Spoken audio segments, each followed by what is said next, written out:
ठीक है, अब जरा जो बचा है सबसे बड़ा क्षेत्र पूर्वांचल का, उसकी भी चर्चा हम कर लेते हैं आपके साथ। पूर्वांचल में 29 सीटें हैं, यूपी का सबसे बड़ा हिस्सा, और ये एक तरफा स्वीप भारतीय जनता पार्टी कर रही है। हमारे सर्वे में हमें मालूम पड़ा 28 सीटें पूर्वांचल की जीत सकती है बीजेपी अपने साथियों के साथ। इसमें बीजेपी के सहयोगी दल भी हैं, अपना दल भी इसी में है, निषाद पार्टी भी इसी के अंदर है, सुभाषपा ओम प्रकाश राजभर की पार्टी भी इसी के अंदर है, और समाजवादी पार्टी को एक सीट यहां से हासिल होती हुई हमें दिखाई दे रही है। तो 28 के सामने एक सीट, पूर्वांचल पूरी तरीके से बीजेपी के साथ जाता हुआ दिखाई दे रहा है। तो बीजेपी 80 सीटों में से उत्तर प्रदेश की कुल आप टोटल आप कीजिए तो 70 सीटें, जो बात यहां कही भी हमारे किसी मेहमान ने सभी, जी आपने 70 का आंकड़ा दिया था, तो 70 पर बीजेपी पहुंचती दिखाई दे रही है। सबका मानना यह था कि 14 से 19 के तो ऊपर जाना ही चाहिए भाजपा को।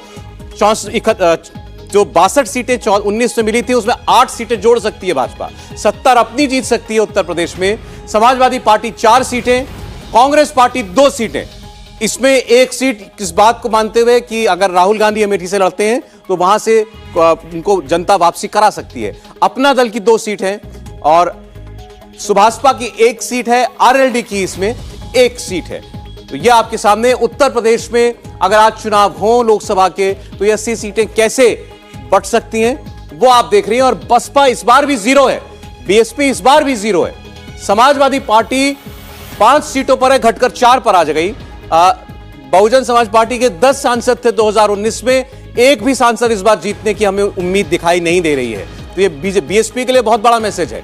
सपा और कांग्रेस के लिए मैसेज ये है, उनके साथ आरएलडी भी है, कि एक साथ मिलने के बावजूद इस वक्त उत्तर प्रदेश में कोई जोर गठबंधन का चलता हुआ दिखाई नहीं दे रहा है।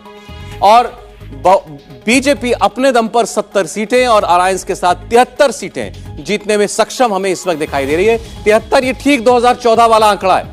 2014 में 73 सीटें यूपी में जीती थी भारतीय जनता पार्टी में, 71 उस वक्त उसकी अपनी थी, इस बार 70। एक सीट साथी की ओर जुड़ गई कि वो साथी भी एक और जुड़ा है, वो है ओम प्रकाश राजभर। तो इस लिहाज से आप देखिए, अब आपके सामने पूरी टैली आ गई है।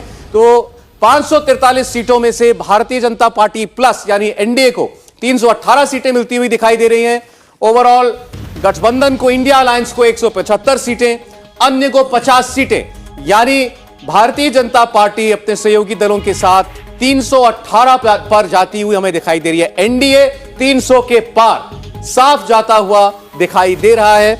और इसमें भारतीय जनता पार्टी की अपनी कितनी सीटें मैं आपको बस अभी बताने वाला हूं, सारी अलग अलग पार्टियों का इंडिविजुअल डेटा वो हम आपके सामने रखेंगे। लेकिन जहां तक अलायंस की बात है तो एनडीए 300 के पार 318 पर जाता हुआ हमें साफ स्पष्ट दिखाई दे रहा है आज की परिस्थितियों में भी। मतलब नरेंद्र मोदी का सिक्का देश में इस वक्त भी चल रहा है, नरेंद्र मोदी की लोकप्रियता वहीं बरकरार है जो पिछले 2 चुनाव से हम देख रहे थे। और इंडिया अलायंस हुआ, इससे ऑपोजिशन का ग्राफ कुछ एक पार्टियों का तो बढ़ता हुआ दिखाई दिया, मसलन ममता बनर्जी का ग्राफ थोड़ा ज्यादा उठा हुआ दिखाई दिया।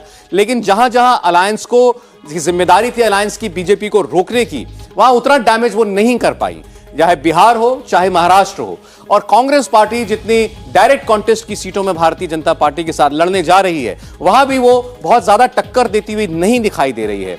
राजस्थान, मध्य प्रदेश, छत्तीसगढ़, ऐसे राज्यों के अंदर 10-12 सीटों का नुकसान भाजपा को वो पहुंचा सकती है, लेकिन उसकी भरपाई भाजपा ने कुछ एक और जगहों से कर ली है, ये सर्वे साफ बता रहा है। पार्टी वाइज आपको लिस्ट बता रहा हूं। आप जो जानना चाहते होंगे बीजेपी अपने दम पर कितनी सीटें जीत सकती है, आज 303 सीटें हैं। आज की परिस्थिति में भाजपा 290 सीटें जीतने की हालत में हमें दिखाई देती है। कांग्रेस पार्टी 52 से उठकर 66 पर पहुंच सकती है। आम आदमी पार्टी जिसका अभी केवल 1 सांसद था और वो भी बाई इलेक्शन में वो सांसद जीता, वो 10 पर पहुंच सकती है। और ये नतीजा होगा अगर पंजाब और दिल्ली के अंदर दोनों पार्टियों का अलायंस होता है, सीट शेयरिंग होती है, तो आम आदमी पार्टी को उसका बंपर फायदा होगा। 10 सांसद जीत करके आ सकती है आम आदमी पार्टी। तृणमूल कांग्रेस को बंगाल में फायदा होता हुआ दिखाई दे रहा है। तृणमूल कांग्रेस को 7 सीटों का फायदा हो सकता है, जो 22 से बढ़कर 29 पर पहुंचती हुई हमें दिखाई दे रही है। लेकिन भाजपा 290 अपने दम पर 318 सहयोगियों के साथ मिलकर आज की तारीख में यह ताकत अभी भी भाजपा की है। बीजेडी 13 सीटें उड़ीसा में जीत सकती है। शिवसेना की ये जो शिंदे गुट है उसकी हम बात कर रहे हैं, 2 सीटें जीतने की परिस्थिति में इतनी ताकत भर उनकी दिखाई हमें दे रही है। और उद्धव बाला साहब ठाकरे जो यूबीटी जो पार्टी है, यानी उद्धव ठाकरे की जो पार्टी है, वो 11 सीटें जीत सकती है। यानी शिवसेना के नाम का जो वोट है या बाला साहब ठाकरे की जो लेगेसी है वो अभी उद्धव ठाकरे के साथ ही है, ये इस ओपिनियन पोल से बिल्कुल साफ हुआ है। सपा 5 से घटकर 4 पर आकर हमें रुकती हुई दिखाई दे रही है, तो सपा को भी नुकसान। आरजेडी का ग्राफ देखिए, 7 सीटें, तो आरजेडी तो 2019 से फायदे में ही है। एक भी सीट, एक भी सांसद नहीं चुनकर के आया था आरजेडी का, आज 7 सांसद जीत सकते हैं। जेडीयू को भारी भरकम नुकसान, जेडीयू 7 पर पहुंचती हुई हमें दिखाई दे रही है। पिछली बार अलायंस के साथ, बीजेपी के साथ मिली थी, बहुत ज्यादा सीटें जीती थी, आज बार 7 सीटें जीत सकती है।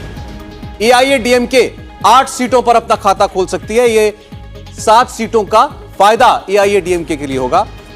एनसीपी शरद पवार वाला गुट, वो 4 सीटों पर जो धड़ा है, शरद पवार वाला धड़ा है, वो 4 सीटें जीत सकता है, 1 सीट का नुकसान पिछली बार की तुलना में। और अजीत पवार अलग होकर लड़े हैं, वो 2 सीटें जीतने की हमें ताकत रखते हैं इस वक्त, ऐसा लगता है। वाईएसआरसीपी 18 सीटें जीत सकती है, 4 सीट का नुकसान।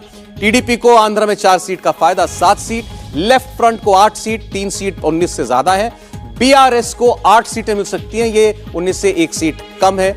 और अन्य को 5 सीटें कम पिछली बार से, यानी 30 सीटें मिल सकती हैं। वोट शेयर ओवरऑल बीजेपी को 42.5% वोट, बीजेपी को अपने दम पर 42.5% वोट है। आज बीजेपी का लगभग 37.5-38% वोट है, तो बीजेपी 4.5-5% वोट अपना बढ़ा सकती है, ये आपको दिखाई दे रहा है। कांग्रेस पार्टी 24.9% वोट हासिल कर सकती है, अभी शायद 19% के करीब वोट है, अगर मैं गलत नहीं हूं तो 19-20% वोट है, और वो बढ़कर के 25% के करीब जाएगा। यानी बीजेपी भी 4-5% वोट इंक्रीज करती हुई दिख रही है, कांग्रेस भी अपना लगभग 5% वोट बढ़ाती दिख रही है, अन्य 32.6% वोट। तो यह आपके सामने ओवरऑल पिक्चर है जो अभी हमने रखी है। नरेंद्र मोदी के लिए फिलहाल कोई चुनौती नहीं, इसका मैसेज बिल्कुल साफ है। प्रदीप जी, कोई चुनौती नहीं है, कोई एंटी इनकम्बेंसी नहीं है।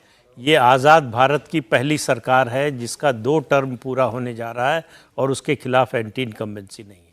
अभी तक जितनी सरकारें रही हैं, नेहरू जी का समय छोड़ दीजिए तो लगातार, और नेहरू जी के समय भी एक के बाद एक मुद्दे उठते रहे हैं। 57 का चुनाव से पहले 56 में जीप घोटाला आया था। कोई भ्रष्टाचार का आरोप प्रधानमंत्री या उनकी सरकार पर नहीं है। सरकार की परफॉर्मेंस की देश में, देश से बाहर प्रशंसा हो रही है। अर्थव्यवस्था इस समय दुनिया में सबसे तेजी से बढ़ती हुई अर्थव्यवस्था है। तो विपक्ष का जितना प्रचार है, जनता तक वो उसमें से कुछ नहीं पहुंच रहा है। जनता उस पर भरोसा करने को तैयार नहीं है। जनता का भरोसा, मतदाता का भरोसा अब भी नरेंद्र मोदी पर उसी तरह से बना हुआ है जैसे 2014 में था, बल्कि कहें कि बेहतर है। इंडिया टीवी हर वक्त हर जगह डाउनलोड करने के लिए सर्च करें India TV news Google play store या ऐप स्टोर पर।